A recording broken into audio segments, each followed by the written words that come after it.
Good afternoon, 2014. I can call you 2014, can I? Would you prefer 2014? Anything's better than 2015 or 2016. But at any rate, I'm happy to be here, and I want to thank all of my colleagues for the vote of confidence and the opportunity to once again share with you. I was trying to really battle and debate in my mind, what were we going to talk about? I mean, what in the world can we possibly talk about? You all have heard so many speeches in the last 3 or 4 months. I mean, you had a speech at high school graduation, and you might have had a convocation then or a baccalaureate service. You had all kinds of speeches when you got here, and those of you that have been in CUSP and been listening to professors all week already.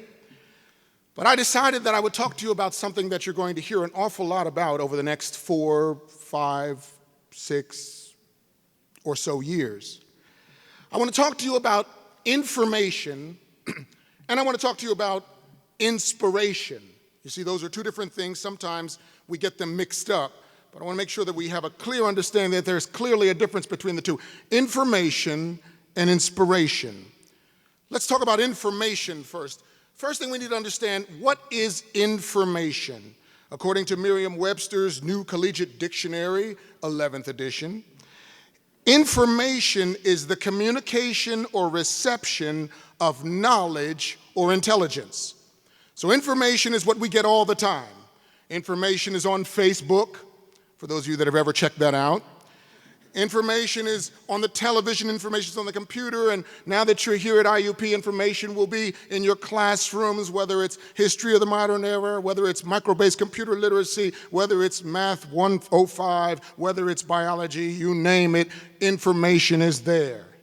Information is not anything that's new. King Solomon said to us some 3,000 years ago, of making books. Thank you for your good presentation here. Something like this. I'd say this is probably a $200 book or so. Of making books, Solomon said, there is no end. And he went on to say that much study is a weariness of the flesh. In other words, the more we deal with books, the more tired we're going to become. That's what Solomon said. This was a very wise man, a king in his day. And as a result of that, we discover that human beings are really never satisfied with just gathering information. We have conquered information on so many levels. We create systems for information, we gather it, we sort it, we analyze it, we store it, we do all of these things with information. But there's nothing wrong with information, but really, what is the point? What is the point of information? We bring you to college and we extract a certain amount of information from you to get you here, and then we load you up with information for 4 years, 5 years, 6 years. We give you information, and then we ask you to give it back to us on a test. So what is the point of all of that? Information, information, information. What you don't get in the classroom, you get on Moodle. What you don't get in Moodle, you get on the web. What you don't get on the web, you get in the library. We've got tons of information, kids. Just stick around. But I'm afraid that I want to offer another perspective because I believe there's more to this life than just gathering information. In higher education, we're awful full of it. We're full of information, but over the next 4 years, I want to teach you, or I want to encourage you to really get something beyond information. What I'm asking you to do is get information and allow it to propel you towards inspiration. What is inspiration, you ask, Jenkins? You told me about information. Well, let's go back to Merriam-Webster for a moment. That dictionary defines inspiration as the action or power of moving the intellect or the emotions. It goes on to say that it could be a divine influence or a divine action. Inspiration is something that makes the difference between people. You see, you talked about, and I appreciate the difference between Harvard students and IUP students, and we actually discovered there really isn't a whole lot of difference at all. But the difference comes when students are able to get information and allow it to cause inspiration to rise up within us. The ancient Greeks had a way of putting inspiration. The New Testament writers of ancient Greek, they used the word theopneustos, Theopneustos. Theopneustos to define inspiration. Theopneustos is actually a transliteration of two Greek words. Theo being the first one, theo being the word that we get the English word theology from, the divine, godlike, theology. Theo, that's the first part of it. And neustos is the second part. Neustos with a silent P, P-N-E-U-S-T-O-S, from which we get the English word pneumonia, also the bacteria known as pneumococcus, or a tire which is known as a pneumatic tire. So when we put those two words together, theo and neustos, what we're really talking about is a divine wind.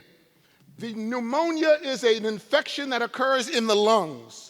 A pneumatic tire is a tire that is filled with air. And so when we put those two words together, it's as though the writers were saying, inspiration is the breath of the divine.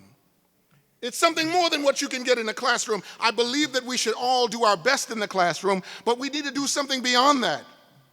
I appreciate the fact that Ray talked about a man by the name of Steve Jobs, founder of Pixar and co-founder of Apple Computers. Now, don't try this at home, kids, but let me just share you a little bit about what Steve Jobs did. Steve Jobs dropped out of college. Don't try that. But what he did was he dropped out of college, and he talks about the fact that after he dropped out, he used to attend classes of his own choosing. He didn't have any liberal studies to complete. He didn't have any major to deal with. He would sit and audit classes that he would choose to go to. And he used to like to go to classes on hieroglyphics, classes on ancient characters. And what Jobs did was he learned through watching the ancient characters. He actually was inspired to come up with something called fonts. We take them for granted today. And when he developed the Apple computer along with Wozniak, he's the one that said, I believe someday a computer will be in everybody's house. They said, you're crazy. That's not information, ladies and gentlemen. That's inspiration. Another young man who was about your same age never went to college. He was a singer some years ago. Some of you may have heard of him. Some of your parents may have heard of him. His name was James Brown. Okay, a few people heard of him. Pretty famous guy. James Brown came up with an idea. He had information about how to sing, how to perform, how to put on concerts, but he came up with an idea that was an inspiration. He said, what we should do is we should put on a concert and we should bring the recording truck to the concert. And we should record the concert as it is happening, then duplicate it and sell it as a live recording. And people, the record producers of the day said, you're crazy. It's not polished. It's not studio completed. Why would you want to record a rough concert with all that crowd noise, all that intensity, then put it on wax and sell the records and really expect that people are going to buy that? I'm telling you, that's not information, that's inspiration. Now every group has a live recording. Because this man is widely credited with beginning the idea of recording music live and then selling it. Those are moments of inspiration, and these are the kinds of things I'm trying to get young people today to realize. Yes, I want you to get a good job. Yes, I want you to pay all of our Social Security. I do. Yes, I want you to get out there and make a difference economically in the world. But I want you to do things like when we read the Freshman Reader. I hope you all read it. I hope you, if you didn't read it, you will read it. It's called Nickel and Dimed, and there's a lot of information in that particular reader. But I want to not only give you the information in that particular book, but I want you to be inspired based on what you read as to how I can make a difference in those people's lives. The difference between inspiration and information is that information gets you smarter, inspiration changes your world.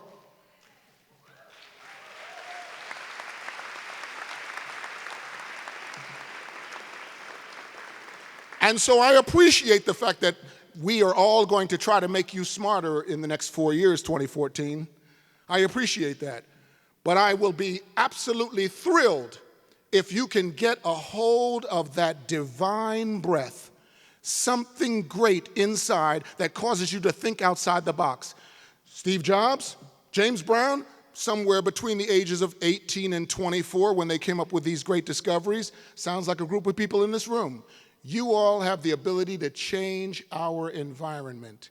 But it's not going to come through information. Information will help to get us there, but inspiration is what's going to take us further.